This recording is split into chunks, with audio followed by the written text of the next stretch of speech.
लखनऊ की धरती पर खड़ी एक ऐसी इमारत जहां रास्ते आंखों को धोखा देते हैं और दीवारें भी फुसफुसाहट सुन लेती हैं। कहानी भूल भुलैया का छुपा राज। लखनऊ की शाम हमेशा कुछ अलग होती है।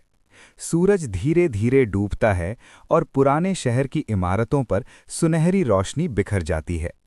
उसी रोशनी में चमकता है बड़ा इमाम बाड़ा। सैकड़ों साल पुरानी ये इमारत सिर्फ अपनी खूबसूरती के लिए नहीं, बल्कि अपनी रहस्यमयी भूल भुलैया के लिए भी जानी जाती है। कहा जाता है कि जब 18वीं शताब्दी में इसका निर्माण हुआ, तब कारीगरों को एक खास जिम्मेदारी दी गई थी। ऐसी जगह बनानी है जहां दुश्मन आए तो रास्ता भूल जाए। और बस यहीं से शुरू हुआ भूल भुलैया का रहस्य।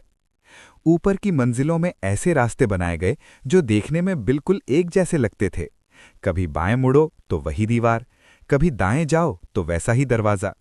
कुछ गलियारे सीधे चलते हुए अचानक 3 रास्तों में बढ़ जाते। कुछ सीढ़ियां ऊपर ले जातीं तो कुछ अचानक नीचे उतर जातीं।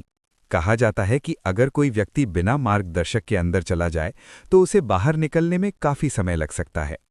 लेकिन भूल भुलैया का सबसे बड़ा रहस्य रास्तों में नहीं, उसकी दीवारों में छुपा है। यहाँ की बनावट ऐसी है कि अगर कोई व्यक्ति दूर खड़े होकर हल्की आवाज में भी कुछ कहे तो वो आवाज कई गलियारों से गुजरती हुई दूसरी जगह तक पहुंच जाती है। पुराने समय में ये व्यवस्था सुरक्षा के लिए भी उपयोगी मानी जाती थी। सबसे हैरान करने वाली बात यह है कि इतना विशाल परिसर बनाने के बावजूद यहाँ का मुख्य हॉल बिना किसी लोहे की बीम के बनाया गया। सिर्फ ईंट, चूना और अद्भुत संतुलन। कारीगरों ने दिन रात मेहनत करके हर रास्ता, हर मेहराब और हर दीवार को इस तरह बनाया कि ये इमारत सिर्फ एक धार्मिक स्थल न रहे, बल्कि स्थापत्य कला का जीवित चमत्कार बन जाए। आज जब पर्यटक भूल भुलैया के अंदर चलते हैं तो हर मोड़ पर एक नया रास्ता सामने आ जाता है। कुछ लोग रास्ता खोजने में उलझ जाते हैं, कुछ लोग उसकी बनावट देखकर हैरान रह जाते हैं। और जब वे ऊपर की छत से पूरे लखनऊ शहर को देखते हैं तो ऐसा लगता है मानो इतिहास अब भी वहीं खड़ा मुस्कुरा रहा हो।